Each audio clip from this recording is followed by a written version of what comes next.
وَإِذَا وَقَعَ الْقَوْلُ عَلَيْهِمْ أَخْرَجْنَا لَهُمْ دَابَّةً مِنَ الْأَرْضِ تُكَلِّمُهُمْ أَنَّ النَّاسَ كَانُوا بِآيَاتِنَا لَا يُوقِنُونَ. Dan apabila perkataan telah jatuh atas mereka, kami keluarkan sejenis binatang melata dari bumi yang akan mengatakan kepada mereka bahwa sesungguhnya manusia dahulu tidak yakin kepada ayat-ayat kami. Binatang ini kelak akan muncul di akhir zaman di saat manusia telah rusak dan mereka meninggalkan perintah-perintah Allah, serta mengubah agama yang hak.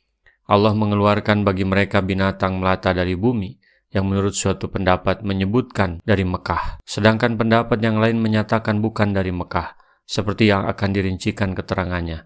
Dan hewan itu berbicara mengenai hal itu kepada manusia. Dari Hudzaifah ibnu Usaid al-Ghifari yang menceritakan bahwa Rasulullah muncul dari kamarnya menemui kami ketika kami sedang memperbincangkan perihal hari kiamat. Lalu beliau bersabda, hari kiamat tidak akan terjadi sebelum kalian melihat 10 pertandanya, yaitu terbitnya matahari dari arah barat, munculnya asap di langit, munculnya binatang dari bumi, keluarnya Ya'juj dan Ma'juj, munculnya Isa ibnu Maryam, munculnya Dajjal, dan 3 gerhana, yaitu gerhana di belahan barat, gerhana di belahan timur, dan gerhana di jazirah Arab, serta munculnya api dari pedalaman negeri Ad yang menggiring atau menghimpunkan semua manusia. Api itu ikut menginap di mana mereka menginap, dan ikut istirahat di siang hari di mana mereka istirahat di siang hari. Hadis riwayat Ahmad dan Muslim. Ibnu Jurayj telah meriwayatkan dari Ibnu Zubair yang menggambarkan tentang binatang melata tersebut. Ia mengatakan bahwa kepala binatang itu seperti banteng, matanya seperti babi,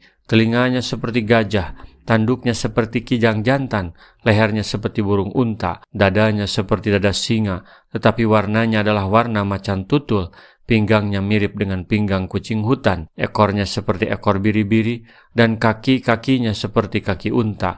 Di antara 2 tulang ruasnya, panjangnya adalah 12 hasta. Ia membawa tongkat Nabi Musa dan cincin Nabi Sulaiman. Maka tidak dibiarkannya seorang mukmin, melainkan diberi tanda pada wajahnya dengan tongkat Nabi Musa.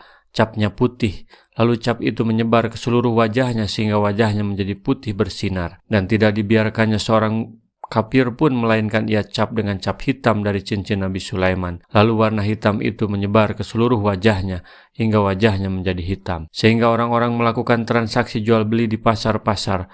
Lalu mereka mengatakan, berapakah ini, hei orang mukmin, dan berapakah ini, hei orang kafir? Sehingga suatu keluarga duduk di perjamuan mereka, sedangkan mereka mengetahui siapa yang beriman di antara mereka dan siapa yang kafir, karena semua ada tanda capnya. Kemudian binatang melata itu berkata kepada mereka, hei bulan, bergembirilah, engkau termasuk ahli surga, dan hei bulan, engkau termasuk penghuni neraka. Wa yauma nahsuru min kulli ummatin fawjam mimma yukadzibu bi ayatina fahum yujaun. Dan ingatlah hari ketika kami kumpulkan dari tiap-tiap umat segolongan orang-orang yang mendustakan ayat-ayat kami, lalu mereka dibagi-bagi dalam kelompok-kelompok. Allah berfirman menceritakan perihal hari kiamat, yaitu saat orang-orang zalim dari kalangan mereka yang mendustakan ayat-ayat Allah dan Rasul-Rasulnya dihimpunkan di hadapan Allah Subhanahu wa Ta'ala.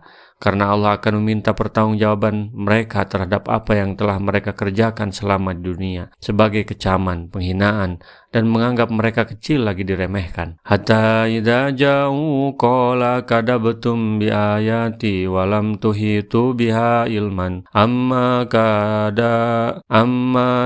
kuntum ta'malun. Hingga apabila mereka datang, Allah berfirman, apakah kamu telah mendustakan ayat-ayatku padahal ilmu kamu tidak meliputinya, atau apakah yang telah kamu kerjakan?